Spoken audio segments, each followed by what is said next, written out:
I'm going to stand back because I'm going to hand the stage to the Commissioner of Commerce and Insurance for Tennessee, who's going to be giving you the opening welcoming remarks. So ladies and gentlemen, please give a very warm welcome to Commissioner Carter Lawrence. Carter, please, it's all yours.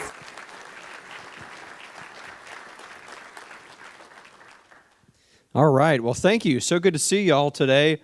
I apologize, y'all just got to hear some really lovely British accents, and now you have to hear just a down-home Tennessee accent. But it's so good to see y'all. Welcome to Nashville. I do one other thing about the housekeeping. I love to hear y'all talking about fire, preparing for if there were a fire alarm or some sort of emergency. Because in addition to being the commissioner of the Tennessee Department of Commerce and Insurance, I'm actually the state fire marshal. So if anyone has any sort of fire questions later on, you can ask me, and I'll probably send them to my assistant commissioner for fire. But again, it's so good to see y'all. I'm excited to join you today in person for the second annual Insurance Innovators USA conference. Following the success of the online last year, it's great to have everyone in person today. So we all know there are insurance carriers all across the country, and Nashville is a great meeting place to come. So anyone who's been in here a little bit has got to see cranes all over the city. Nashville's booming, and we were always a close drive to so much of the country. And thanks to all the growth we've had, you can now get a direct flight basically anywhere. So Nashville's a great place to be at the center point for this year's Insurance Innovators Conference. Nashville's also an incredible city with a lot to offer. Y'all heard about good food, good music, good drinks coming up tonight. And we do have all that. I encourage everyone, try some hot chicken. It might sound kind of strange to y'all, but I promise it is worth it, and there are a lot of great places to go check it out. I also encourage all of you to check out the local bars and restaurants. And I don't think I'm biased, but I do think that we have some of the best ones in the country. And I'll have to say to our friends from London here, the best in the world as well. So this is a very exciting and momentous time for the insurance industry. Of course, we're in the midst of a great digital disruption and transformation. Due to the creation and ingenuity in the insurance space, there's been a lot of collaboration and consolidation. With the growth of the insurance industry, the boundaries of traditional insurance no longer remain. Especially with big tech and manufacturers making plays into insurance, carriers are adapting and evolving at an increasingly fast pace. New risks are emerging through technological advances. Those include driverless cars, robotics, and cyber attacks, and global factors like severe weather events, pandemics, and protests mean that insurers are the guardians of society in times of uncertainty, crisis, and need, and y'all, have never been more important.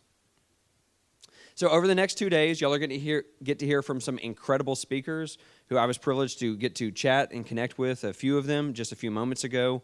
And I know it's going to be really great as you get to hear about the future of insurance, the promise of technology, the changing nature of insurance business models, and the rise of ecosystems, and so much more. So this event is about connecting with peers, leaders, disruptors, and influencers, and it's a great opportunity to interact with like-minded people, but also to be challenged by and inspired by others in the industry too. So finally, a big thank you for being here. What a privilege it is to host you in Nashville. Thanks so much. Hope you'll have a great time. Carter, thank you very much. Thank you so much.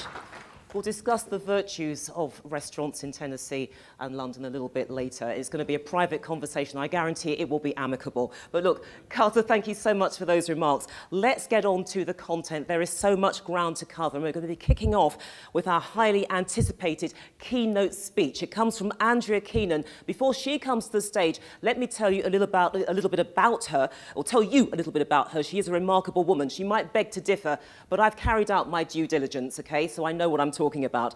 But she is the Chief Strategy Officer of AM Best.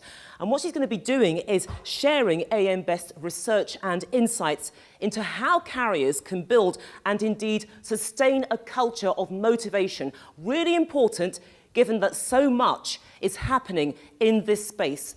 So can you please give a big Nashville welcome to Andrea Keenan. The stage is yours.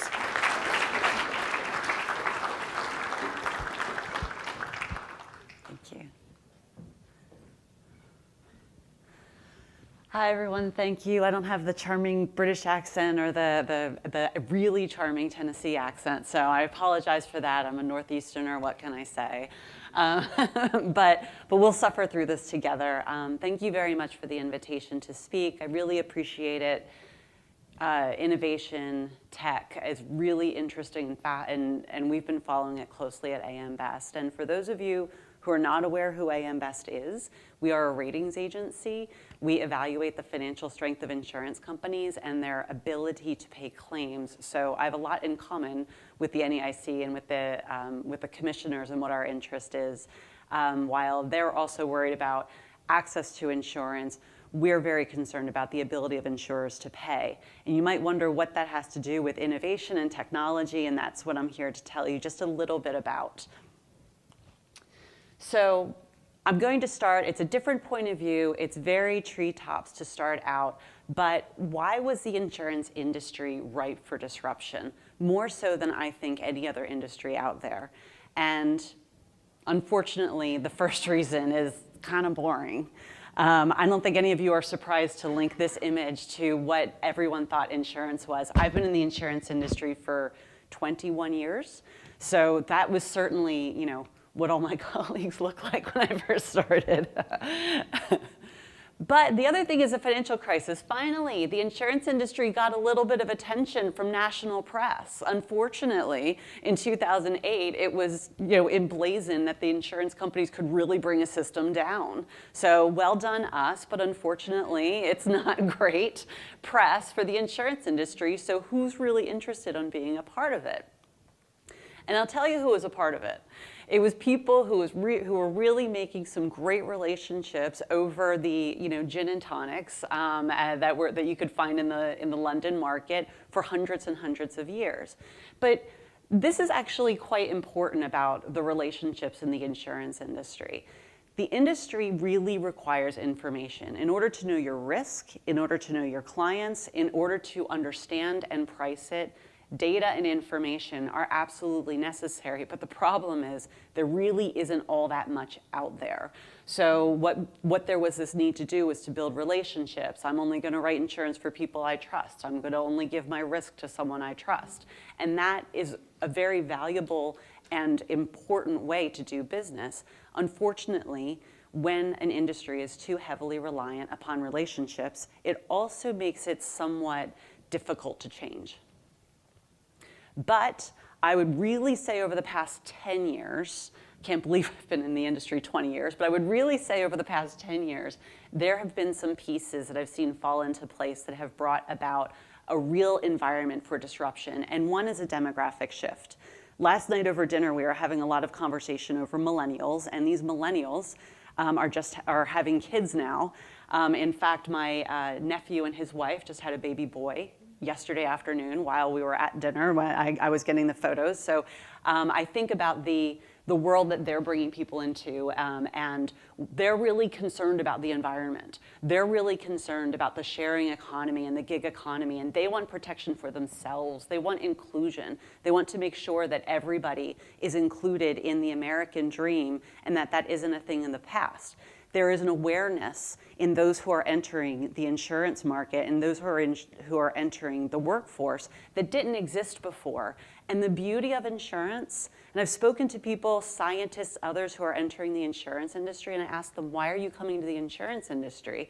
And the answer I got was really beautiful. It was because it's an opportunity to touch millions of people. Almost no other industry has that uncanny ability. And so a technologist doesn't have to be in their garage developing some sort of cool technology. There is actually a way to make life better. And then there's disintermediation. So if you're not aware of really the economics behind an insurance company, you'll know that we really appreciate it when there's higher interest rates and there are ways to make the balance sheet look a little bit better. And it's been a very difficult economic environment for the past 2 decades.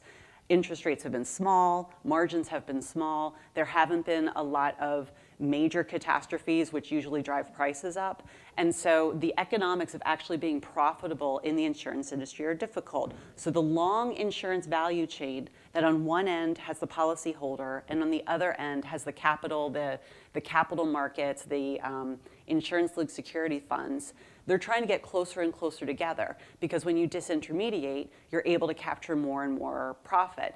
And tech is making that a little bit more possible. And data. That same thing that was making the relationship so important is now available, and it's everywhere. And I'll tell you a little bit more about that. I'm sure telling a tech audience that, oh, there's data out there is not news to you, but really I'd like you to appreciate how overwhelming it is. If I've been in the industry 20 years, AM Best has been in the industry for 125 years. We've seen a lot of cycles occur, but this one is unique. So data and technology have really become game changers. And if you just look at this graph, the volume of data created and replicated worldwide, and this is since 2010, this isn't that long ago. I remember being an analyst in 2010 and trying to dig for data, and when I did find data, I would have to make assumptions on that data and use proxies and all kinds of things because it wasn't largely available. And between that time and what's predicted in 2025, the access to data is increasing 90 times.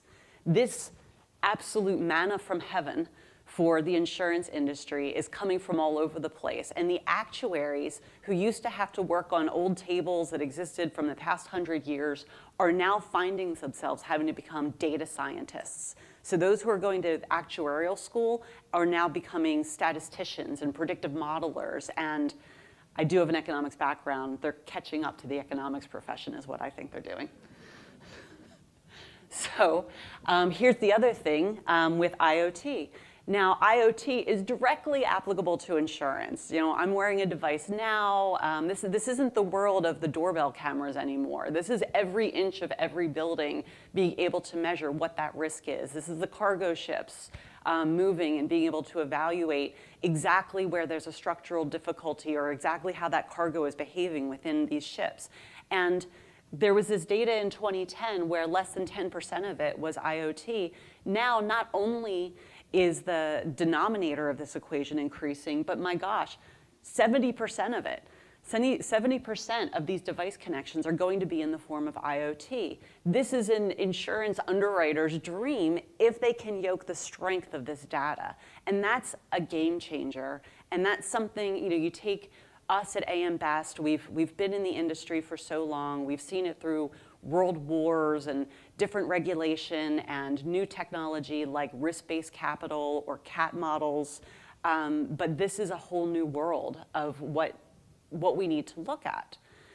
So we really thought about what that meant to the financial strength of companies, and we realized that innovation in and of itself had to be a quality that a successful insurer had.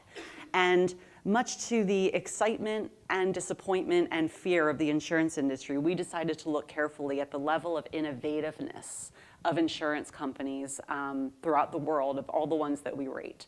So we basically rate most of the capacity of the world. So we're looking at insurance companies all around. And in 2018, we started this journey of really trying to define what needs to be looked at in an insurance company as to whether or not it's innovative and what that means. So the first thing we had to do was define it. Innovation can mean so many different things. It's the name of this conference. We talk about it all the time. Be innovative.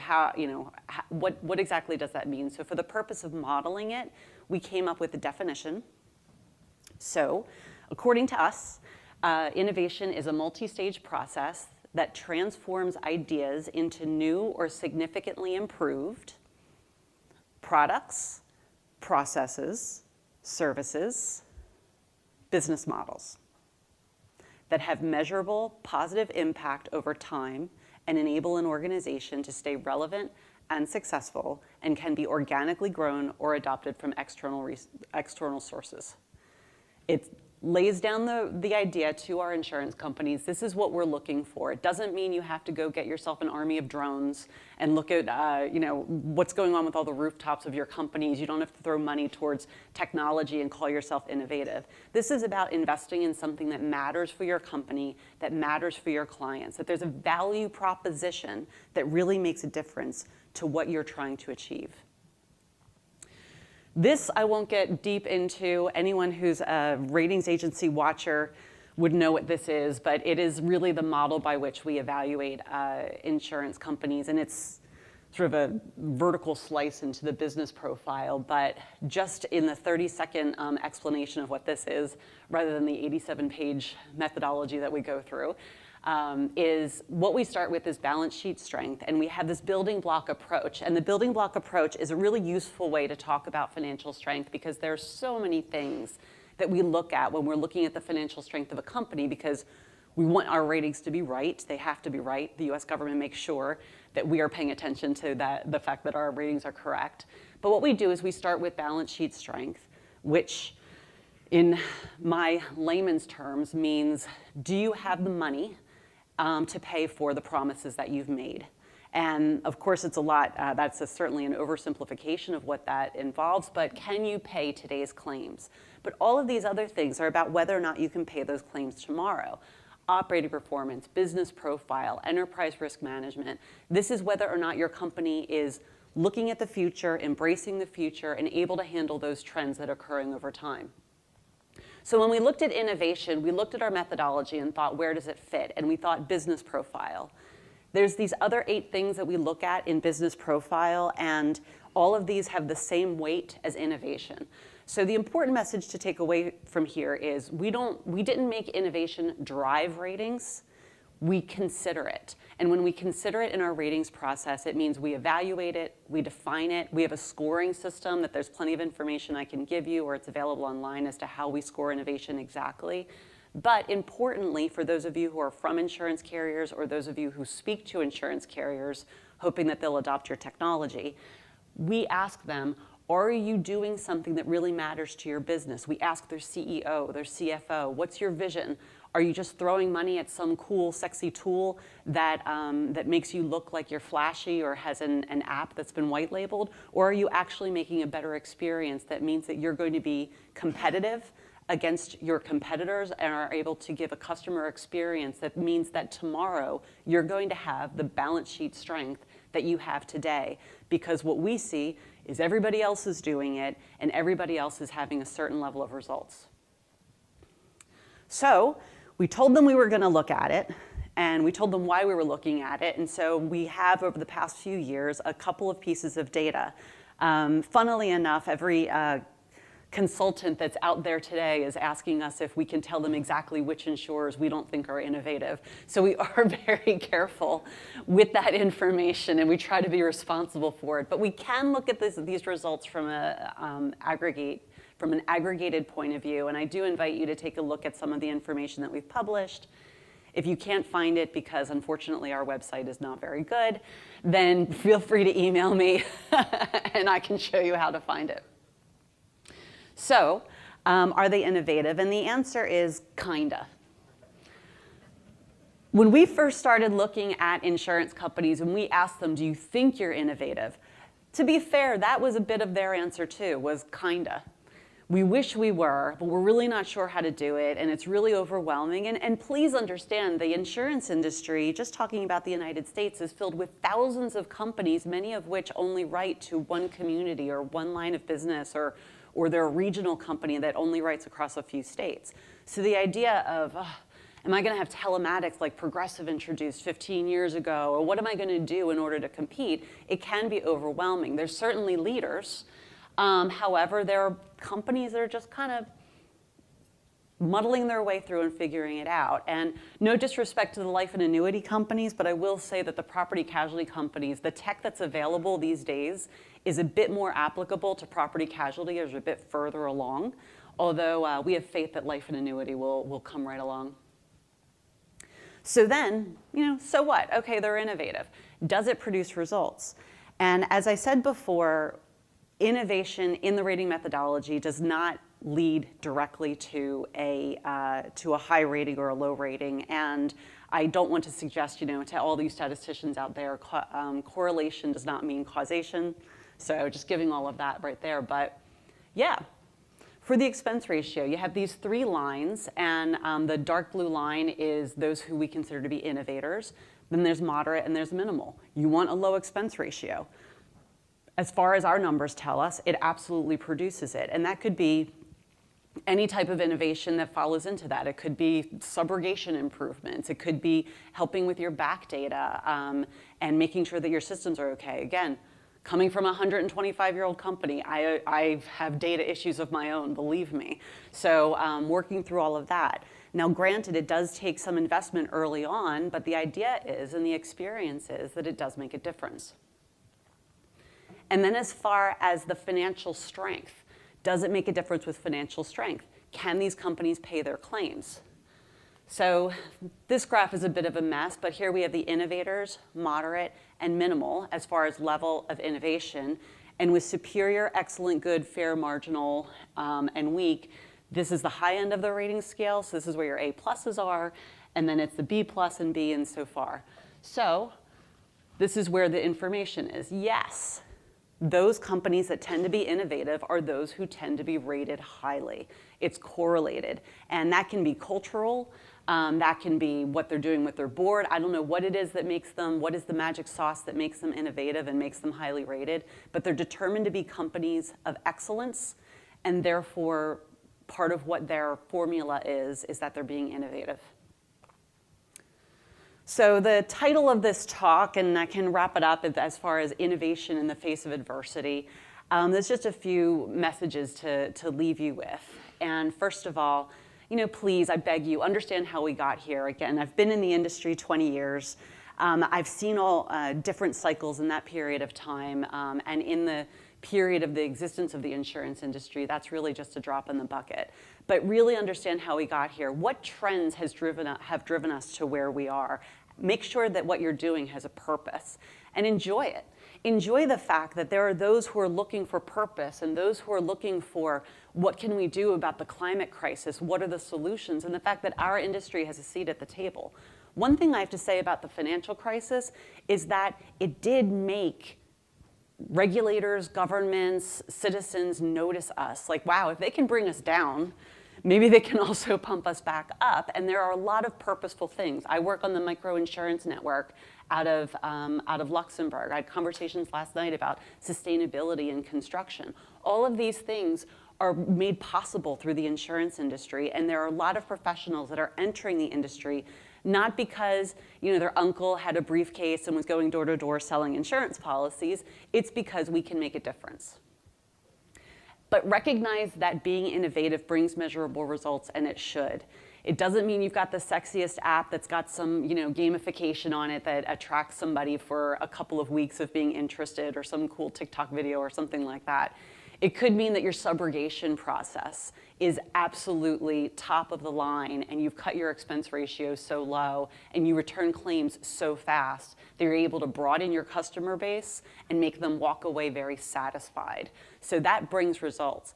I will stress, even though you're increasing the customer experience, please also make sure your financial strength is there too, because just as important as being able to give your customers a good experience is making sure that you have the capital tomorrow to pay them when that claim actually comes. And as far as adversity goes, that's what the insurance industry is. Embrace it. Insurance is meant to face adversity. We take on risk. We are in the business of taking on risk, and we understand it, and we've spent our lives understanding risk and where it can come from. And so adversity should really be where we have a seat at the table in these big discussions that are happening about the future for ourselves and our children. So opportunities exist.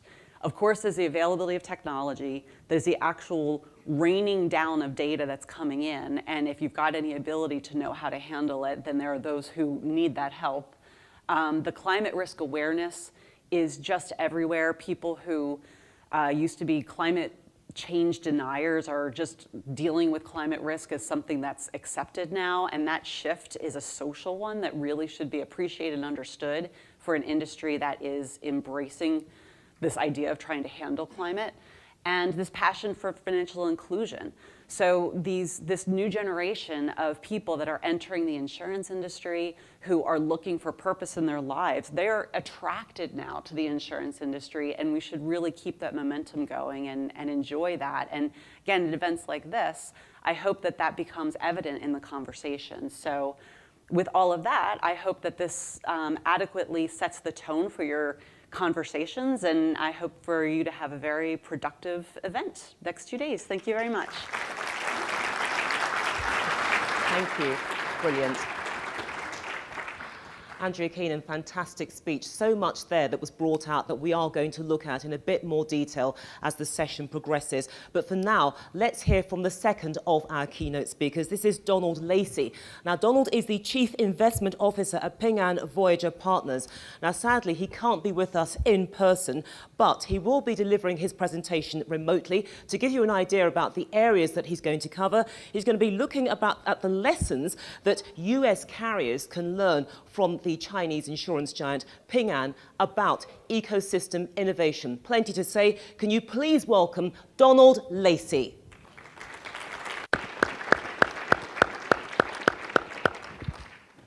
For those of you who don't know, well, I guess, before I tell you about Ping An, and some of you may already be familiar with Ping An, I guess I'd like to start with an observation about the different levels of penetration of big technology companies into financial services, comparing the United States to China.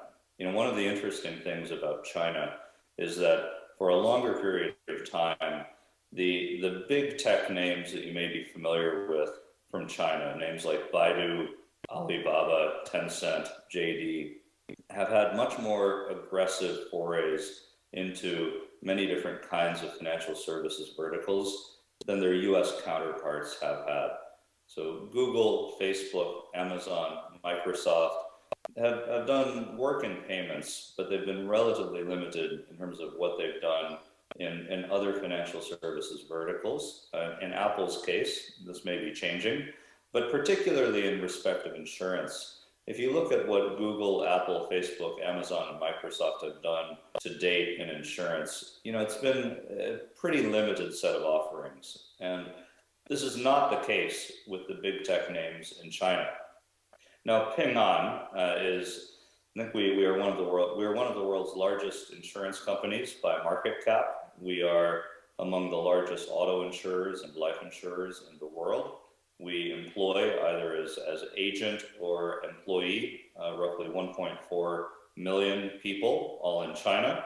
And so we are at our core very much a traditional financial services business. And so when you have this kind of a competitive backdrop and you see big tech coming at you really hard, well, you have to react. And I'd like to share a little bit of the story of what Ping An has done over the last several decades in order to future-proof our business. Ping An started out, we were founded in the 1980s as a marine insurance company based in Shenzhen in China. We expanded into a collection of pretty traditional core financial services businesses that today span banking, investment, and securities. And about 15 years ago, we made a decision that at the time was an incredibly controversial decision to jettison our legacy technology platform. So we got rid of every mainframe in the shop, and we replaced all of that technology with a cloud native architecture. So we have been fully in the cloud for a very long period of time. And we started investing at the same time very, very aggressively in AI and other kinds of technology. And one of the things that became very apparent to us once we had transitioned to a cloud native infrastructure for most of our business was that it became much, much easier for us to build different kinds of new generation businesses on top of that more modern infrastructure. And so what we commenced to do was to build a collection of digital ecosystems that would enable us to engage with people who might not be our customers today, but who might turn into our customers in the future. And we tried to construct those ecosystems around things that had a natural tie-in to financial services, be it banking, securities, or insurance. So some examples of next generation businesses that we built and then in some cases took public include a business called Ping An Good Doctor, which by our reckoning is today the world's largest telemedicine platform. We have over 300 million users on Ping An Good Doctor in China. We built a business called Lufax, which is a purely digital wealth management platform, now publicly listed in the United States. We acquired and then built up dramatically a business called AutoHome. And AutoHome is kind of China's version of, think of it as like a cars.com. It's an online platform for auto sales. And it is today China's largest online platform for auto sales. And so with all of these different businesses that we were able to build them on top of a modern cloud-based infrastructure. We were able to grow these different ecosystems to massive scale, along the way making significant investments in AI and our blockchain, data mining, imaging, and natural language processing capabilities. And so where are we today? We don't have 600 million plus customers in Ping An. So we don't have 600 million financial services customers at Ping An. We do have quite a few. We insure roughly 1 out of every 8 people in China. So we are a quite large insurance company, but we don't have 600 million customers. What we do have is we have 600 million internet users. So what I mean by that is across all of those different ecosystems that I just laid out, we have over 600 people who interact with Ping An-owned ecosystems. And the punchline to why that's so important to our business in China is that 40% of the new customers that we take in today to our financial services business, so our traditional insurance business, our traditional banking business, credit cards, securities, all of that stuff, 40% of those new customers to our traditional business originate via that digital ecosystem. Let's say that you're buying a new car on AutoHome. At that point of sale, there are many, many different financial services opportunities that are present. There's an auto insurance opportunity. There's maybe a credit card opportunity. There's an auto financing opportunity. And if it's a used car, and maybe you bought the used car from me, and I am a small-time auto dealer, maybe there's a dealer floor plan financing opportunity in it for Ping An as well. So if you have the luxury of being a financial services business that is in some sense controlling an ecosystem, you have quite a few opportunities to originate financial services business out of the critical points of interaction within each of those ecosystems. And that's what we've been able to do. So we're big believers in ecosystem strategies, and we feel that it's provided tremendous benefits to our business at Ping An. But what I thought I would do in addition to telling you about ecosystems is because it's sort of, it's kind of interesting, and okay, there are some guys in China who have built these large ecosystems, and it seems to be working for them. Well, that's kind of interesting. I think I'll kind of get that it would be kind of nice if we all had giant ecosystems that we could use to funnel into our financial services businesses instead of taking out ads at the Super Bowl or paying a lot to Google and Facebook for leads. But I thought I'd tell you, in addition to making that point, which may be an obvious point, I thought I'd share with you some of the examples of technologies that we have built on top of our own cloud-native microservices-based architecture that enable us to do a better job of serving our financial services customers in a more seamless fashion. And the examples that I'm going to walk through span a lot of different kinds of technology. You have probably seen, if you're involved with innovation, you have probably seen small-scale instances of at least some of this sort of stuff in the West.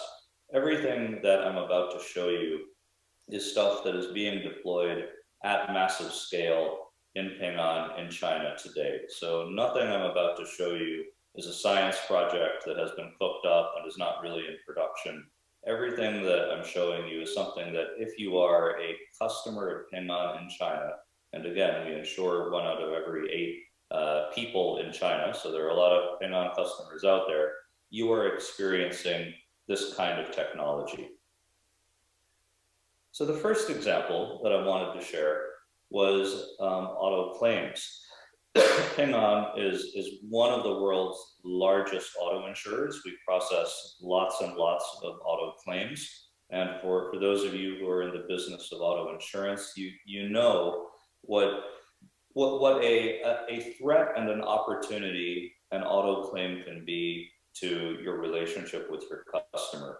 You know, on the one hand, it's an opportunity to really shine. And if a customer has a good experience settling an auto claim, that's quite a powerful thing for an insurance brand and the relationship that you have with that policyholder.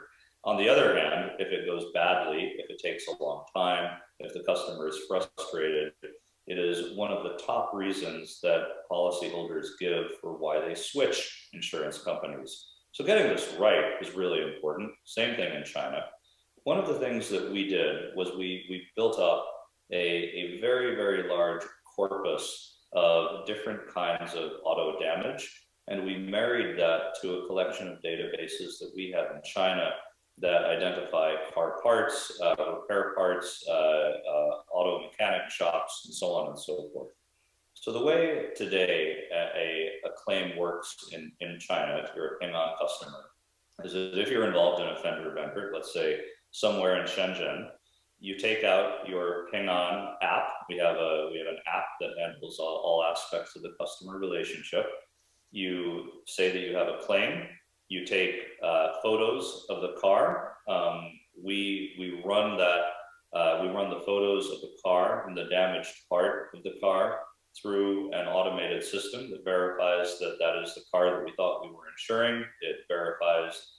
It identifies the damage and figures out exactly how much it will cost to fix the damaged part of the car. And then what we will do with no human interaction most of the time is we will say, well, sir, the damage is going, this is the problem that needs to be fixed. If you would like to settle the claim, you can hit this button and we will send you X amount of money to fix the claim, and you can go pay for it yourself, and we'll deposit that money instantaneously into your wallet online. Or if you would prefer that we handle this through our own network of mechanics, here are the directions to the nearest auto repair shop, go there. And so what that means is that we are able to settle auto claims most of the time with no human interaction, and we're able to do it almost instantaneously in a matter of seconds or minutes rather than hours or days or weeks. So what that has done for us is it's made our relationship with our customers just much better, and people report having a lot of enthusiasm for this solution. My favorite thing that we've done with technology is actually an outgrowth of the story that I just shared with you. What we noticed was that we were going to be able to, we had built up this corpus of information on cars and car parts, and we were able to use homegrown AI technology to recognize different kinds of car parts, to identify cars with just a couple of photos. And we started thinking about other ways that we could maybe use that technology in other parts of our business.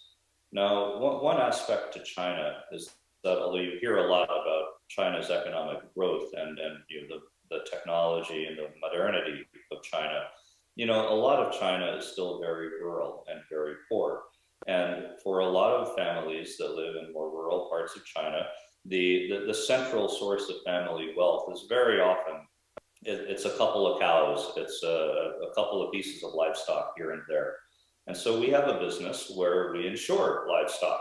And you know what happens is that when you have an unexpected loss of livestock for whatever reason, and you need to settle the claim with us, it can be exceptionally expensive for us to go and settle that claim. And the reason is that you have to send a claims adjuster out to rural China. You've got to send a guy out into the field. He has to look at the pig, figure out whether it was in fact the pig that we thought we were insuring. Maybe it was, maybe it wasn't. And what we've been able to do is we've been able to take what was a very valuable social service we were providing, insuring at a small scale families' livestock. And we've been able to transition all of that into the system that you see on the screen today. What we do is we are able to do face recognition for pigs, for cows, for sheep, for goats, you name it, and we're able to identify, therefore, whether we're able to confirm that we're able to have a database of pigs we have insured. And so if you lose the pig, then you take another photo of the pig. We're able to match that photo of the pig to what we had in our database and confirm that, in fact, it is the same pig. We're able to confirm that the pig is dead, and then we're able to pay out the claim without sending one of our claims adjusters way out into rural China to make sure that in fact, things are as they've been reported to us. And this is kind of, the earlier speaker was talking about microinsurance. To me, this is kind of the magic of a lot of insurance. If you're able to get rid of the frictional cost of insurance through technology, then you're able to expand the reach of insurance in ways that really improve people's lives in a quite dramatic fashion. And this is a good example of how we do that in China.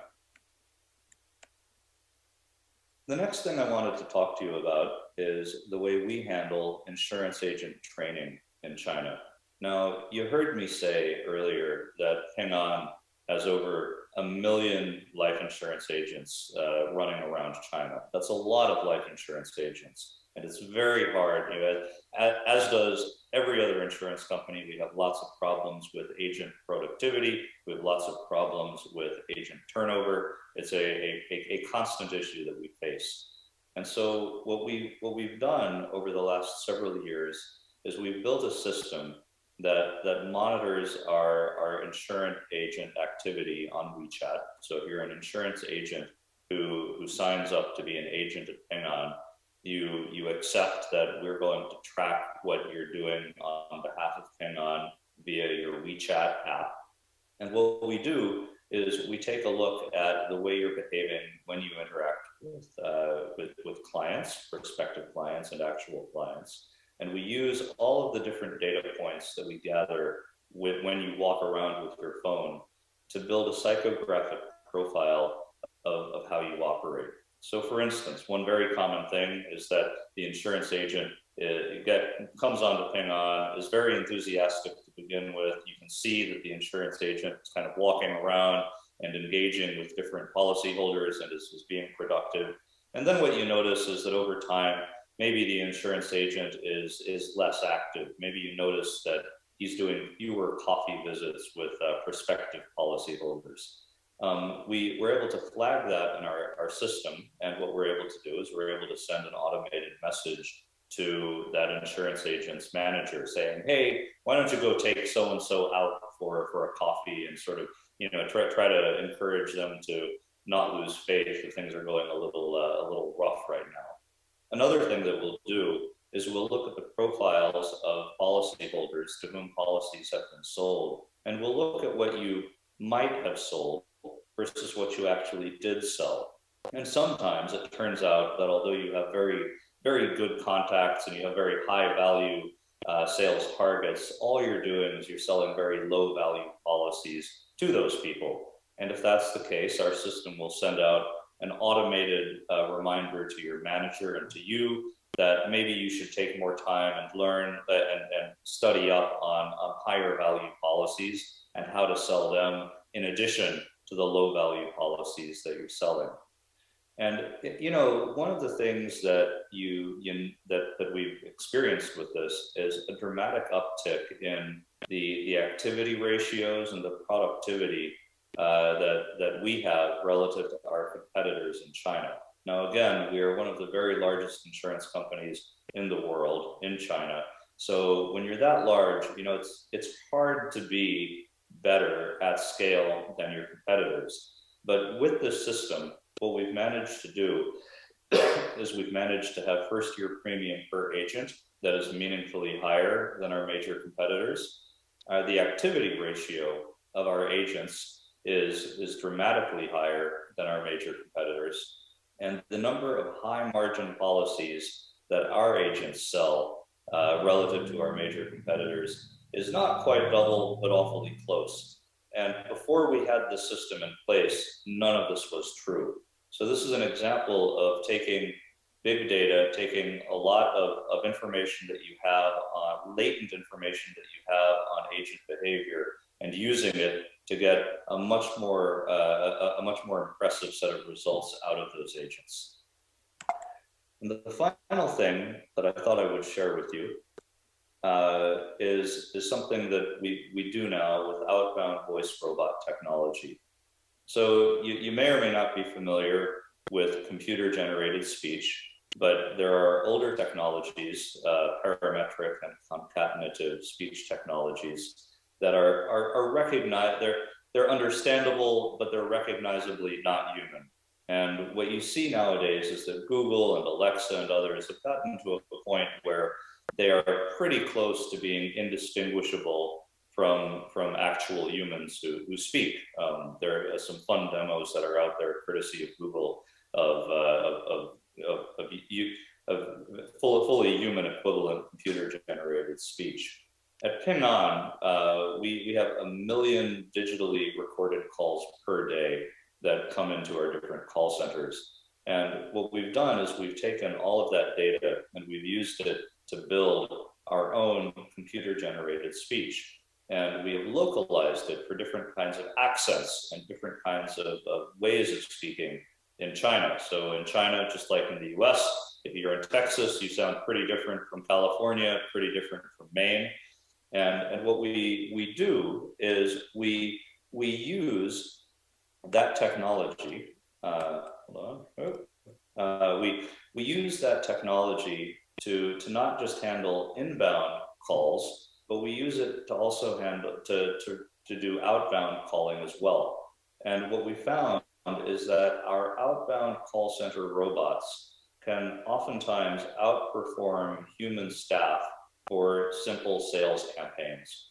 We run sales campaigns that sometimes are trying to get you to buy a very complex product from Ping On, but sometimes it's a very basic kind of, we like for you to consider, renewing your policy for another year, or maybe there's a very kind of simple fixed term policy that we're offering you because you have a credit card with us, that kind of thing.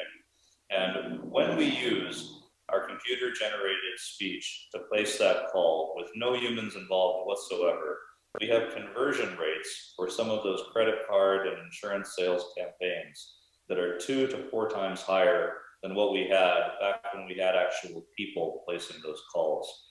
So I hope you found this interesting. At Ping On, we are big investors in technology in China and around the world. And I think when I look at all of these different things, I see no reason why any of these things cannot be adopted to serve the market in the United States. So I wish you a pleasant conference. I'm sorry that I'm not able to participate in more of it in person myself, and I'll close out now. Thank you.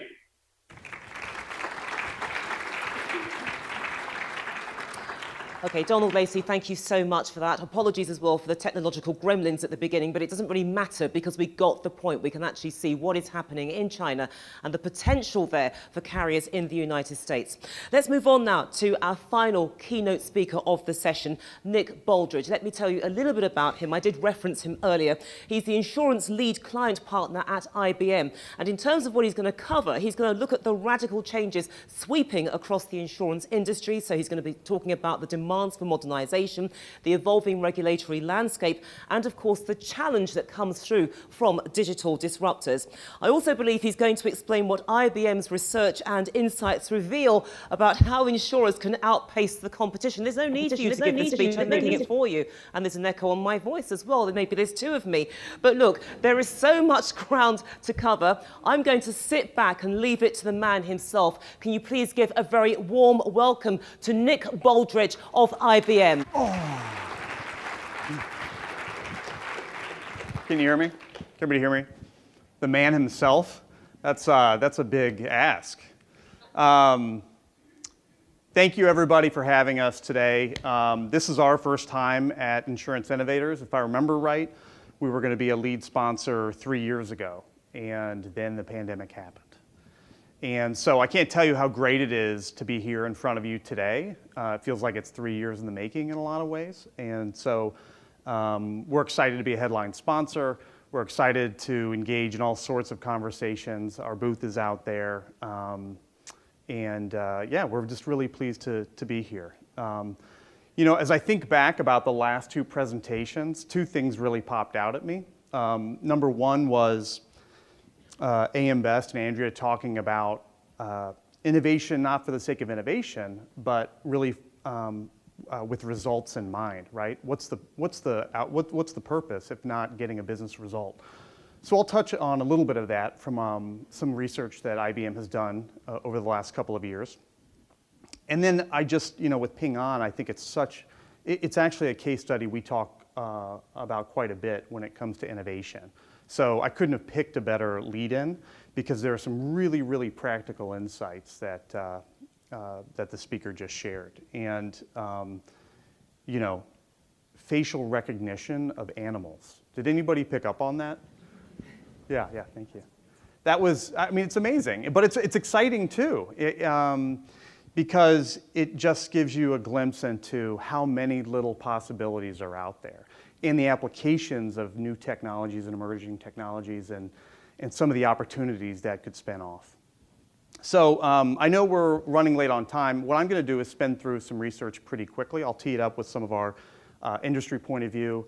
I'll talk a little bit about some primary research we've done, and then a little bit of guidance about what we think the future looks like for the most innovative insurers. So where are we today, right? Really powerful market forces at play. Some were foreseeable, some unforeseeable. So customer expectations are through the roof. They're increasingly defined by not by the industry, but they're defined by some of those digital native companies that are out there, right? So customer service expectations have skyrocketed.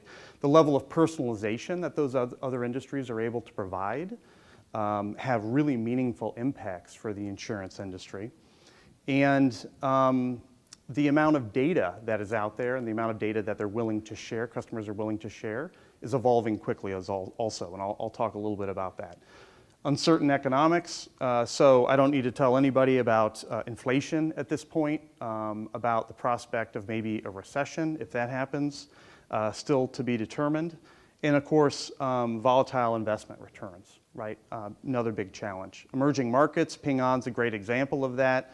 We have seen some research where 60% of new growth over the next 10 years is going to come out of some of these emerging markets. And you know what else is going to come out of these emerging markets are some really innovative use cases, like the one Ping On shared. Cultures are shifting, right? So many companies right now are trying to figure out where their customers are going to work long term. They're trying to bring them back into the office or let them work from everywhere. Consumers are looking for digital first, right? With the manual transactions being the exception rather than the norm. That's a massive change. And of course, population shifts around deurbanization that drove through the pandemic. Aging populations, again, one of those that we could see coming, but as boomers retire and move out of the workforce, they want to live in their homes longer, right? That has meaningful implications for carriers. And finally, and probably the one that will be cited most often over the next couple of days, are some of the digital native companies and how they're picking at the edges of what insurers do so well, and that they're leveraging their brand loyalty, particularly among some of the younger demographics, to drive new opportunities. So there's a lot going on. There's also new risks. So new risk pools, self-driving cars, e-scooters, e-bikes, cyber insurance and data loss insurance is growing very quickly. These are new opportunities. If the pandemic showed us one thing, it's how fragile our supply chains are. There's a tremendous amount of opportunity to strengthen those. And climate risks, right? I think we hear this every year, but it seems like there is a 100-year cat event all the time now, and we don't see that changing anytime soon. Finally, reputational risks, pandemic risks, all out there for us.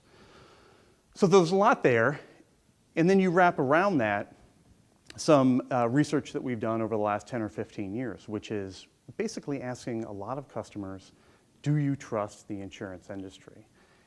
And the graph sort of speaks for itself, right? 40%,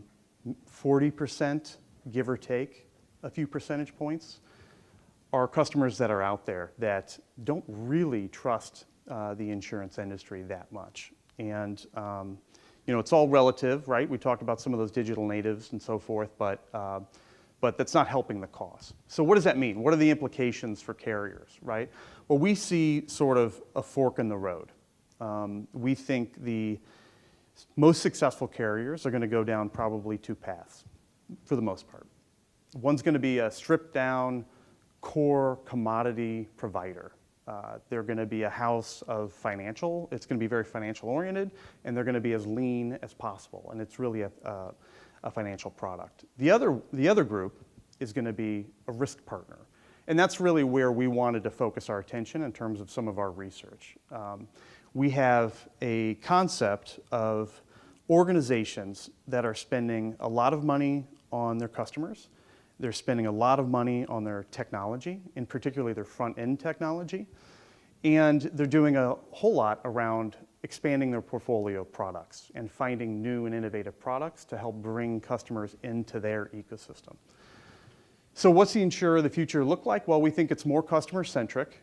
We think they're going to be more holistic about how they approach customers. We think they're going to get products out to market faster. They're going to be more agile, and they're going to integrate more with the ecosystem around them. And I think Ping An, again, is a good example of that. There's going to be strategic optionality, right? So how do some of these carriers think more about risk avoidance and so forth, rather than just making customers whole at the end of the transaction? And then finally, core efficiencies, carriers that really create synergies and efficiencies at the core of their operations, rather than so that they can focus on the front end. And these we call risk concierge. So the concept is a holistic partner with a blend of new products and old products. And we think carriers are really good at what they do, right? They operate at scale, these powerful operational systems.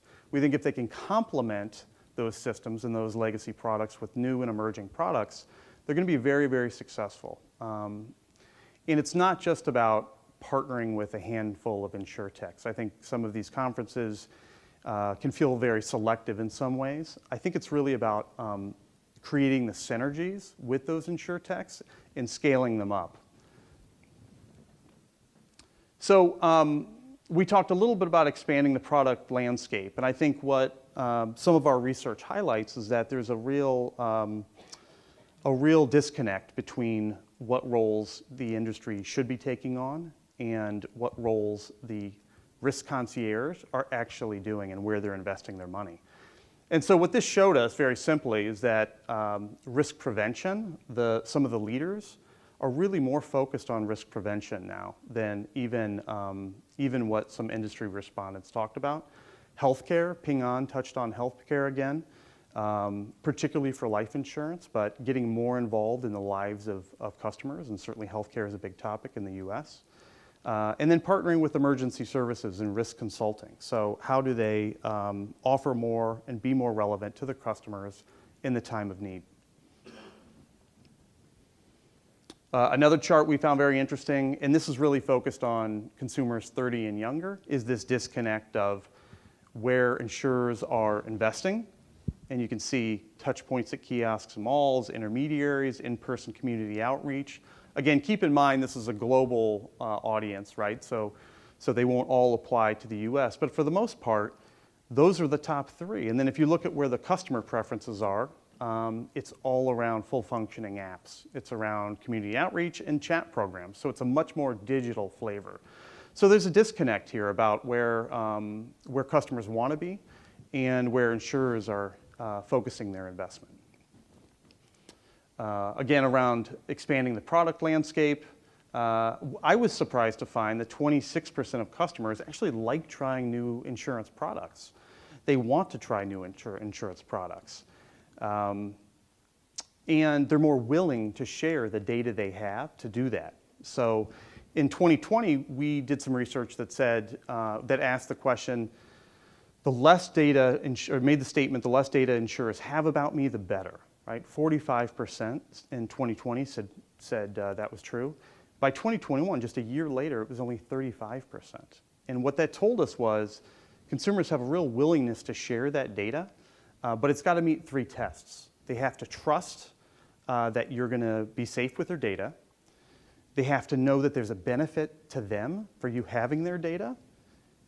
And you have to make it easy for them to share it, right? They know you, I mean, I think the last chart talked about how much data there is in the ecosystem, right? We hear this from clients all the time. You know us. You do hardware, you do software, you do consulting. You know our systems. Please give us the insights and don't come asking for data from us. So it applies in the customer realm as well. Dabbling in new products, so a lot of these new innovative carriers, we asked about 27 different product variations in our survey. We were surprised to find that 80% of insurance respondents are offering over 15 different versions of those varieties. So there's a lot of dabbling going on out there around wealth management, health, pay-as-you-travel, pay-as-you-go, smart home services. It's an exciting time to be in the industry because there's certainly a fair amount of experimentation going along. This chart was from an executive study that we did. So we asked 1,000 executives what they think the core technologies are going to become over the next 2 or 3 years. And you can see Internet of Things, cloud computing, artificial intelligence, including machine learning. There are some really big bets being made in these technologies. And I think we've heard a little bit about that today also. And we'll hear more about it through the next day or two. But it's not just investment in those technologies. It's how organizations are investing in those technologies that's key. So if you look at the traditional insurers, they're spending about 4.5% of revenue on their technology investments. Some of the folks that are experimenting in new products and services are spending a little bit more than that. These emerging concierges, though, the ones that are wrapping their technology around the customer, that are creating new products and services, they're spending 6.4% of their revenue on technology. And they're not doing it the way that some of the traditional carriers are doing it. They're really focused on customer-oriented investment. And the differences there, something like, let's say, 8% up to 52%, has very real ramifications on what their capabilities are going to look like over the next couple of years. So 306 million was the number we came up with. And what's more is that they're really well equipped to, they understand the challenges in front of them.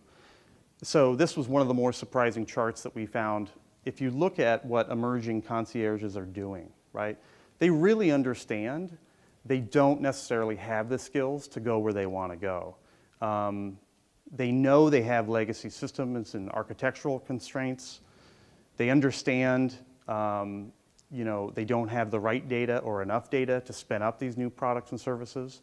So it's not that they're investing more, it's that they're more aware of the challenges they face, which is ultimately a positive for them and their ability to execute. And to the point earlier around, it's not just about innovation for innovation's sake, it's about outcome. So this is what we see from emerging concierges. Their annual revenue growth is significantly greater than some of the traditional insurers. Their net promoter score is significantly higher, and their retention rate is significantly higher. So they're actually getting an ROI from some of the investments they're making.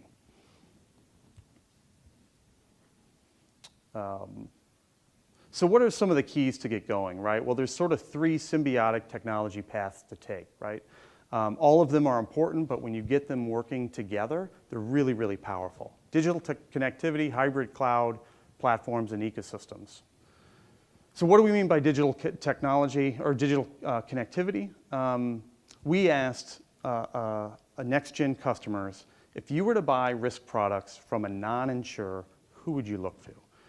And the dominant response was online service providers. They also mentioned consumer banks and home services providers. And we asked them, well, why would you want to do that? I don't know if you guys can read this or not.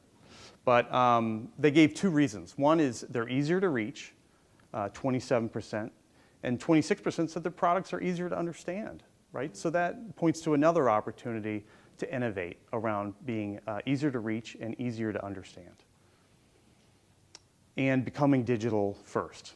Hybrid cloud, we did this is from a separate research study that talked about annual revenue growth and how to amplify that and the opportunity for cloud. We pegged insurance at 13x. So think about all of the opportunities that Ping An talked about. There are lots of other case studies we can share, but a lot of that is driven by the opportunity that cloud presents us with, and some capabilities that are in the cloud that are difficult to tap elsewhere.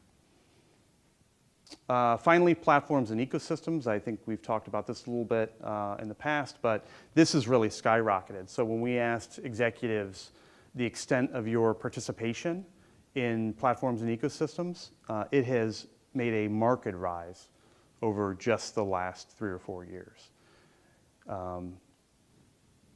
So emerging risk concierge, what's in it for them? Well, it's 3x higher growth rates.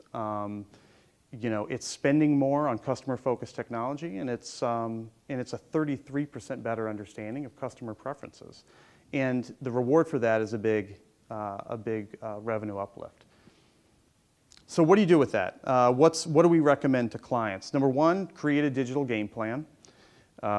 Unifying the data, capturing all that data that exists, and really finding ways to leverage it, designing around the customer, and exploring more digital-first interactions. Secondly, it's around building a strong foundation, technical foundation. So we spend a lot of time talking to our clients around building a strong and comprehensive architectural base to allow all of this innovation to happen, embracing the cloud. And then finally, applying open standards, right? The only thing we know for sure is technology is going to evolve quickly, and we don't want yesterday's technical debt to become tomorrow's, or today's innovation to become tomorrow's technical debt. And finally, optimize around the core. So just to pick up one here, implementing intelligent workflows, we see a lot of opportunity in the confluence of automation and AI and ML coming together and really unlocking some of the industry's resources to getting less focused on manual administrative tasks and more focused on the strategic value that folks can provide. And we think intelligent workflows helps unlock some of that. So that's my time. If anyone's interested in learning more about the research that we do, there are a number of links here, and I think we're going to make these available. We also have a booth over there. If you're interested in some of this research, come find us, come look it up on the web, and we can't wait to engage with you over the next couple of days. And I hope you have a great conference. Thank you for letting me speak. Nick, thank you. Thank you so much for that. A great speech, and of course, really following on from a general theme which was outlined from all the keynote addresses that we've had so far, leading to the bigger question about the role of the insurance sector in the 21st century. As I've said before, so much is happening in this space. It is a big question, which leads quite nicely to the next part of this session, the first of many panel discussions. So can you please give a very warm welcome to some heavyweights in the sector. My guest, Stephen Ehikian from AirKit. Please come and join me on the stage, Stephen. Thank you very much. Also, Bobby Joe Allen from Nationwide and Sudhindra Gargali from American Modern. Come on, you can be a bit more enthusiastic with your welcome. Fantastic. Look, everybody, it's so good to see you. Can we just start up with a few generalities? Stephen, if you can just give the audience a brief idea about what it is you do for AirKit. So AirKit, we're on a mission to empower companies to build experiences that consumers love. We're a digital experience platform. So what that means, we enable companies, leading brands, to design, build customer journeys that are personalized, self-service, and flow uninterrupted across every digital communication channel. Okay, Bobby Joe. Good morning. I lead innovation and digital product management for Nationwide Financial. So for those of you who are familiar with Nationwide, we are on your side for insurance and financial services. Glad to be here this morning. Thanks very much. We're glad to see you. And Sudhindra. Good morning, everybody. Sudhindra Galgali, I go by SG. I head up our innovation and digital team at American Modern, part of the Munich Re Group.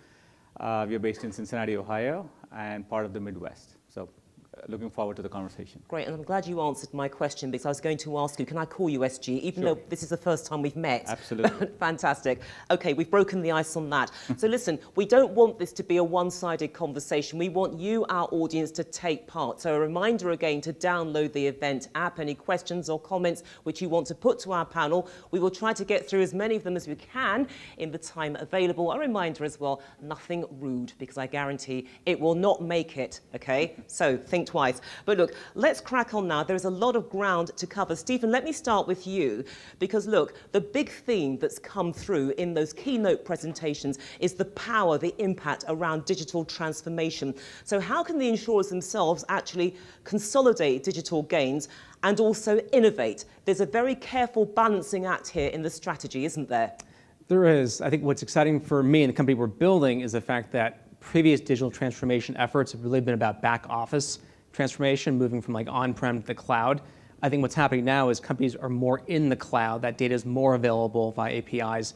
I think what you do with that data now to power consumer experience that like the millennials want to have, right? That rising consumer class is extremely exciting. And I think we're just scratching the surface. When I think of the pandemic, everyone's working from home, policyholders, employees, customers. How do you engage them in new digital ways? And again, we saw was movement from like paper to PDF to digital journeys, lightweight automation with chatbots, voice bots. This is just the beginning. When I see the opportunity to consolidate these gains and go even further, we hear data all the time. I think every insurance company is becoming a technology company. So the core of a technology company is that data. I think companies are starting realizing they already have a ton of data already. Unfortunately, it's locked in silos, your CRM, your policy management system, IoT devices. So one big opportunity is to break down those silos and create customer profiles, consolidate that into a single view of that customer, that then you can use that to create very proactive, personalized interactions. Number two is automation. And what I love is the fact that automation historically has been like RPA, like back office automation. I think right now you're seeing that same technology being applied for the consumer, where now you can connect the consumer to your back-end systems of record so they can engage directly and not have to go through a human agent. That's everything around customer service, enrollment, onboarding. These are all opportunities to kind of remove and streamline manual and time-consuming processes. And the last one is like omni-channel. It's a term that we've been hearing for decades now. It's not just engaging across these different channels, but providing a consistent experience if you're calling in, to go to the website, to go and use an SMS campaign. It's a same journey and flows uninterrupted if you swap between channels, going from voice to chat to SMS or vice versa.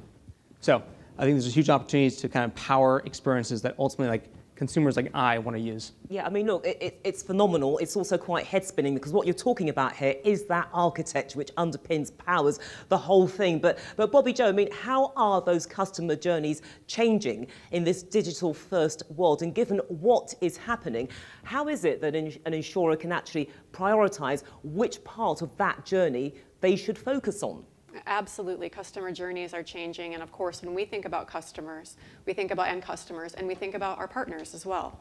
And it's important for us to remember that what we try to do and what we strive to do is digitize the ordinary, humanize the extraordinary. And really, it comes down to really having a pulse on when and how do your customers, do your partners want to interact with you. There are times they're just going to want to go online, and we need to make that possible and seamless for them to do that. So our partners today, they can submit trailing documentation digitally. Our customers can interact with Nationwide digitally. We have what we affectionately internally call a pizza trackers, right? And so if you have a claim going through the system, you can understand where you are in the process. Our partners can understand a life insurance policy. Where is it in the process of going through underwriting and getting to issuance? Those are all interactions that they want to have digitally. And that leaves space for the fantastic professionals that we have in our service centers to talk to people when they need to most. And if you think about some of those interactions they have with us as an insurance company, these are really emotional situations in many cases. It could be there's been a car accident, it could be there have been injuries, it could be a life insurance claim. We want to make sure that we have a fantastic experience, humanizing the extraordinary and making sure that people can interact digitally when they want to and when they choose to. We actually, I love how you mentioned channel switching. We can sometimes look at channel switching as, oh, this is something that we need to get a little bit better at, right? Channel abandonment means that that's something we might need to make a little bit easier. And in terms of prioritization, you are exactly right. We are almost 100 years old. There's a lot of benefit, a lot of experience that comes from being a company of that age. We also have a lot of legacy systems and platforms. And so we have several different types of projects that we have going on at any point in time. We've got large scale, think about that as very foundational platform modernization. That enables you to do the mid-scale projects, and that is what we're really here talking about. That's going to be digital, that's going to be data, that's making sure that the data flows through our various systems, and so that we have all of those interactions exposed to our individual service center folks who might need them, as well as so we can connect to our end customers as well. And this is also where, the last point I'll make is where, because I lead innovation and digital, and this is where we see these two worlds intersect. I'm sure that many of you are familiar with customer journey management and customer journey development, and we think about those as how do you take a workflow or a set of interactions and identify where is the place to begin to digitize, how do you ultimately digitize the entire interaction flow. Well, innovation can help you think about and change that just from a journey to what we call a transformational journey map. So that is the sort of more transactional nature and element, plussed up with what are those differentiators? How are we helping people to learn along the way? A really good example of this is our retirement solutions customers can now go in and understand what does their future income stream look like, taking all sources of income into account. Okay, let's broaden things out a bit. It's a question I want to put to all of you, but I'm going to start with you, SG, because you've been a little bit quiet. But, you know, what we're talking about here are customer journeys changing across financial services. We saw how Ping An is dealing with that in their neck of the woods, and also the potential there for other carriers. But it does force us to look again at how we define innovation and digital transformation. So that's the question. How would you define it, starting first with SG? That's a great question, a very broad question too. I would say it really starts with, for an organization, what is your ultimate objective? I think somebody said it before, right? Innovation not for innovation's sake. You want to tie it to your strategic objective. So when we, at American Modern, what we did was, back in 2013, 2014, we started a journey. And we actually had to make a very conscious decision. Are we going to do piecemeal transformation, or are we going to do a true business transformation where it's a ground-up change? And to our credit and to our leadership credit at that point, it was a decision saying, yes, we are going to go full-blown. We literally are going to burn the bridges behind us in a sense that we are not going to be able to go back. We are only moving forward. Here we are now, 6-7 years later, or 8 years later, $100+ million transformation. Took 9 different legal entities, got it to 1. 50+ different versions of the products, got it down to 11. Conversion of over 1.2 million customers, a major journey, complete revamp of the entire technology infrastructure. It took a concerted effort. And I say that because that was the foundation of our innovation journey. We couldn't just start off innovating along the fringes. We needed to make sure that we had the right kind of foundation in place so that we can start focusing on innovation for the future. And innovation as it lines up to our Ambition 2025. So we have a 2025 ambition with key strategic objectives laid out. Our innovation team is a focused team, but also works very collaboratively with the entire organization. And we go into each part of our balanced scorecard, look at which areas can we impact. You mentioned customer journeys. We map the journeys and the objectives together and say, this is a place where we can make the most impact. But the advantage of the transformation that we have gone through that 100+ million transformation I mentioned, the single technology platform, that makes it faster now for us to go to that next level to achieve those 2025 objectives. So from my perspective, I would say, we focused on ensuring that we had the right foundation, the right digital foundation, but more importantly, we also had the right cultural foundation in the organization. As we did the transformation activities, we also ensured we had streamlined processes, streamlined approach, challenge the mindset of the organization. So everybody in the company thinks differently right now. It is equally important. You can't just put a new technology in place and still have the old mindset. So that put together creates the foundation for us now to go and achieve our 2025 objectives. So I would say put the foundation in place and make sure that you stay at it, commit to it, and move forward. Okay, Bobby Joe. Yeah, absolutely. So what does innovation mean in financial services? And I think our approach sounds very similar to what you mentioned. We do work across our entire business. If you look at lots of different models of innovation, you've got completely disconnected all the way to completely integrated. We do a combination one that looks a little bit like in the middle of that. My team works directly with our core lines of business, and so we are integrated and aligned to the strategic priorities of our retirement plans businesses, of our life insurance business, of our annuities business, and so on. I have a colleague who does the same work for the property and casualty organization. We have an innovation team as well that also works on things that don't necessarily align to either side of our business to make sure that we're looking further ahead and doing that in a way that's appropriate. And then pulling together our digital and innovation teams was an absolute no-brainer, because there's the distinction between innovation and digital is getting fuzzier and fuzzier and fuzzier. And there's not a single thing in our innovation portfolio that doesn't have a large digital component. And so now we pull those together, and that's how we view the world. Okay, Stephen, is it getting fuzzier and fuzzier? Well, I feel like we're on the enabling side of innovation, which is like our platforms, the low-code platform. So what we're trying to do is actually bring developers closer to the line of business and line of business closer to the developers, and reduce that time of normally it would take 6 to 9 months, 12, beyond that to take an idea to market. We're saying, how can we do that in weeks to months? And so one way we do that is actually run hack days at our customers. So like Guardian Life Insurance will literally, they've trained 40 of the developers, a class of interns, and line of business people on the platform. So we do quarterly hack days. We kind of come on site, provide a forum which business leaders, the technologists come together, and you say, let's pick 30 of our core projects we can't get out the door. What can we get done in 48 hours? So it's a mindset shift of instead of just taking months to years to do something, how can you accelerate that? And I think it's beautifully unlocking this creativity in organizations that didn't exist before. Okay.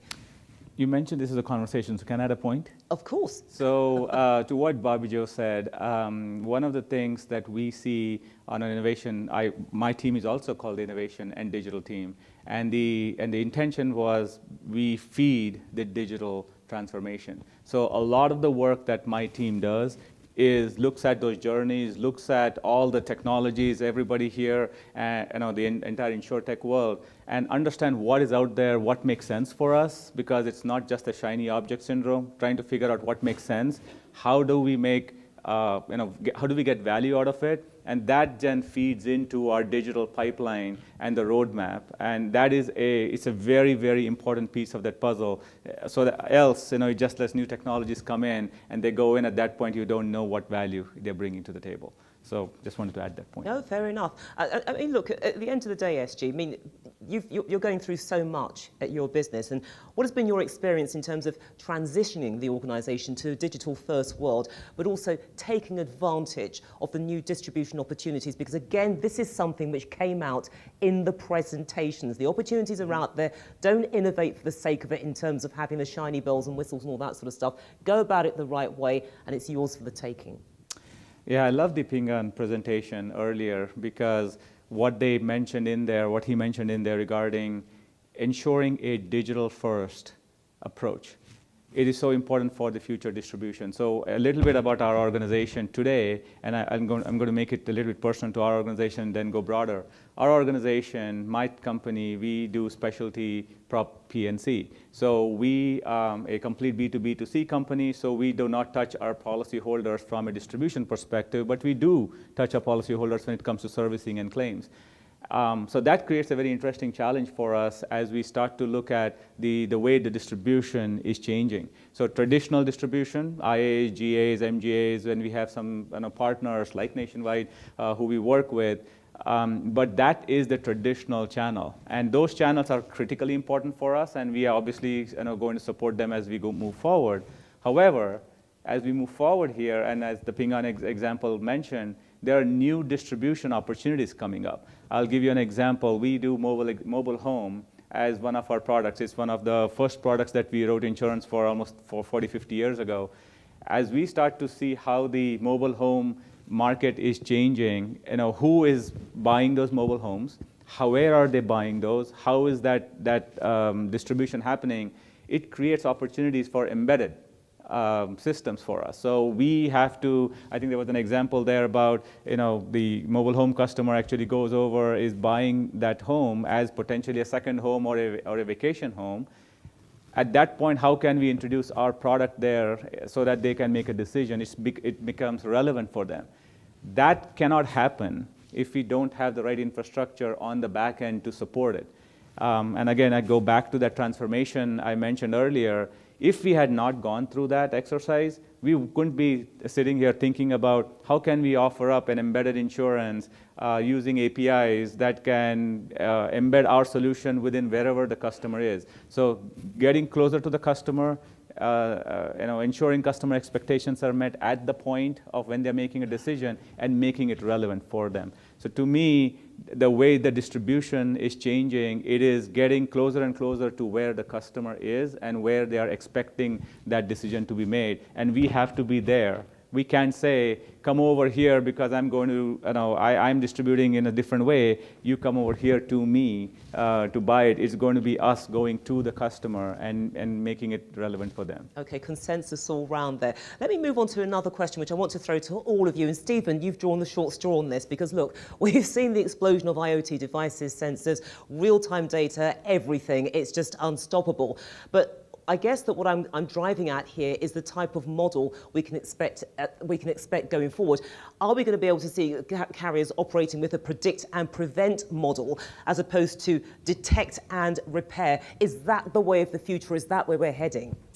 So my perspective, I look at the IoT as just signals to be able to almost get in front of the issue before it happens. So in a lot of ways, IoT enables companies like us to provide proactive experiences, and namely around like proactive SMS to almost, we work with a company, RAC out of Australia. They do catastrophe insurance. So when there's about to be a storm, they want to go outbound, communicate before they're outbound calling from phone to prepare citizens about what's going to happen.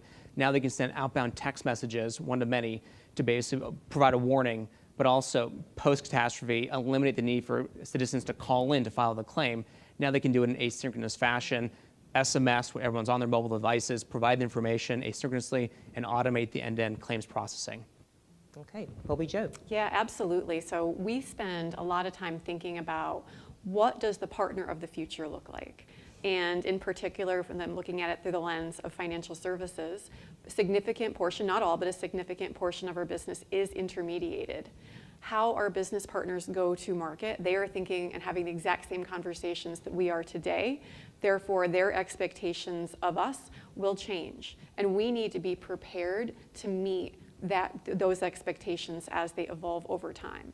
I think a really good example of this, and SGU started to hit it, was today it might be perfectly reasonable if you own a life insurance policy with Nationwide and you have it through one of our distribution partners that you might call us for servicing. That might not be acceptable to our distribution partners in the future who are going to want to have and own more of that customer relationship. We'll still likely service those contracts, but it might not look that way. And so if you think about the interconnectivity between us and our business partners, today it's significant. It's going to have to be seamless in the future. So when I look at distribution of the future, it very much is preparing for that eventuality of having to be lockstep with our distribution partners every step of the way. Okay, SG. I wouldn't be remiss if I didn't say yes, absolutely as well. So IoT, I look at insurers, right? The original value proposition was, we are here to make you whole. But now the definition of whole, in my opinion, is changing. It's no longer just detect and repair. it's prevent as well. And that is part of the definition of whole. Insurers have always been good at managing data. They've converted that into a science. But now, how do you get data that is coming from IoT devices, for example? A lot of that is new data that we don't know. There's a ton of data, we just don't know how to use it yet. So, but that is something we need to figure out how to use to get to the point where it becomes a holistic value proposition. So we are looking. One of the programs we are running is a connected home program where we looked at our losses and realized that water losses, water damage, was one of the top 2 for us. So how could we not just reduce our losses? Clearly, that was an objective. But we couldn't just go ahead and get devices into people's homes and expect the water losses to go low. It will happen, but how would we drive adoption? So that's where we needed to go to our customers and explain to them the value proposition of why this is important.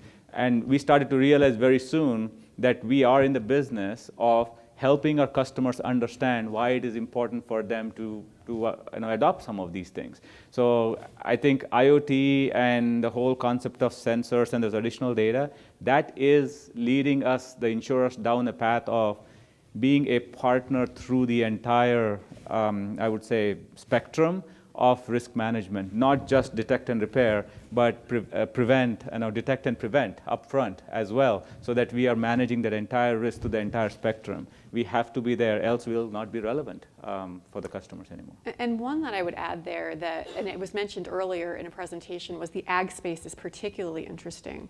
If you look at IoT, and we were chatting about this before the session this morning, in terms of embracing, you do not need to teach the agricultural community the importance of IoT.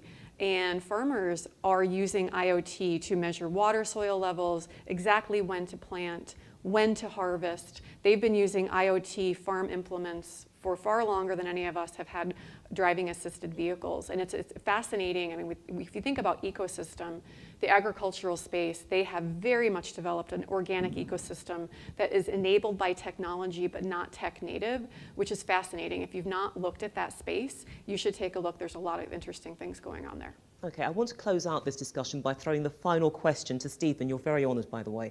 But I mean, look, every company is rushing to go digital. They have to. They're under pressure to deliver a differentiated experience for their customers. They're struggling with hiring enough engineers to work through these huge projects. I mean, look, the bottom line is, how can companies actually leverage these new platforms so that they can accelerate time to market? Because that's what you do. You cut out the stuff to get there in days, possibly even seconds going forward into the future, or nanoseconds. Well, for me, it's funny. As I kind of mentioned, every insurance company is becoming a technology company. Part of that is needing technologists, designers, product leaders, engineers, and I think we're all suffering from the ability to hire best-in-class people. In the US alone, there's like a shortage of 1 million engineers, so we're just not graduating enough people with a CS degree. So what happens? And that gap's only going to widen. It's how do you empower more of your organization, either be more productive, as well as enable people who may not know how to code, but enable them to rapidly build consumer applications. So I think the ability, and this is not new, I don't want to get caught in the whole low-code, no-code holy war, but like, how do you allow people to reuse back-end integrations, business logic, and deploy them across different channels much faster than ever before? And I think that's what these technologies enable you to do, which is take projects.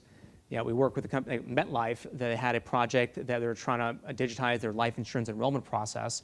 They were working on that for 5 years. They had multiple integrations, legacy systems, back and forth with insurance brokers.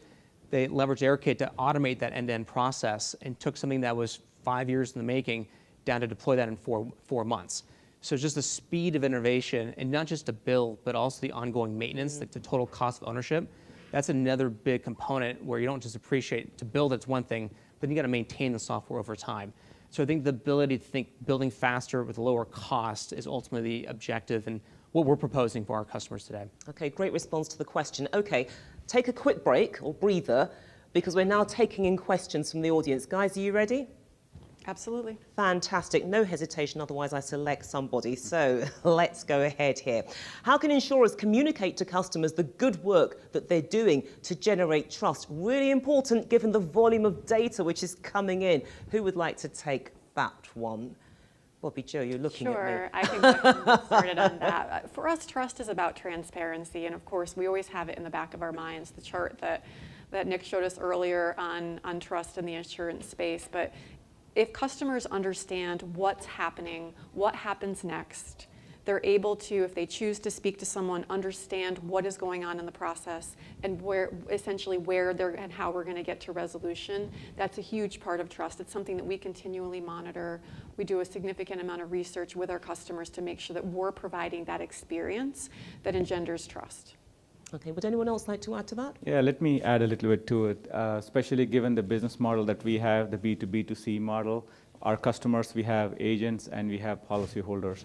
100% agree, communication, transparency, but also making sure that there's consistency of communication across. So we have to ensure that we communicate to our agents, and all of these agents, by the way, for us are non-captive, so they're all contracted commission agents. So we have to ensure that there is a alignment between us and the agents, and we are also not infringing on what the agent believes is their turf, if you will, and their relationship with their customer.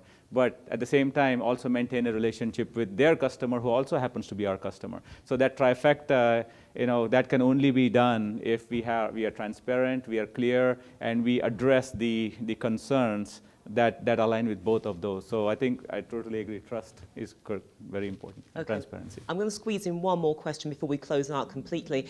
Is insurance set to become a radically different proposition by 2025? An interesting question because, I don't work in the sector, obviously, but the way that you guys have been talking about it, the carriers are technology companies. So, Stephen, can I put it to you first and then see how everybody else wants to respond? For me, I feel like insurance is kind of being embedded in every part of our lives right now, and the idea of being able to embed insurance at different products, different stages of the buying cycle is extremely important and really exciting. And so what we try to enable is the ability to engage directly with insurance companies at that moment of intent. So almost like breaking down the idea of what an insurance company is from a single-purpose company that's kind of standalone to now it's like embedding every function of our lives. Okay, Bobby Joe. Yeah, I think that's right. And I've always believed that the nature of risk transfer, risk management will change, but the need for risk transfer and risk management will not. And the better we can understand our customers, how they choose to interact, the things that are important to them. In the future, of course, you're still going to want to insure your home, you're going to want to insure your retirement, those things will not change. You likely will want to insure things that today might seem a little off base. Our digital personas could be a really interesting space. And so it sounds kind of very, very future-oriented from where we stand today. But if you look at monetization and you look at how valuable these things have become and are becoming, if you start to look at the metaverse and experiences there, I do think that the nature of risk will continue to change, but the need for risk transfer will always be constant. Okay, and SG, very, very briefly, please, so that I can close out. Sure, I agree with Bobby Joe. I don't think the insurance value proposition is fundamentally changing. What is happening is the expectation from the insurer is changing. It is no longer just I buy a policy from you, I will contract with you when I have a claim or a loss, and you pay me. I think there's more expected, and the expectation is more about engagement through the entire process. Okay, thank you so much for that. And can you please show your appreciation to our panel? Great session.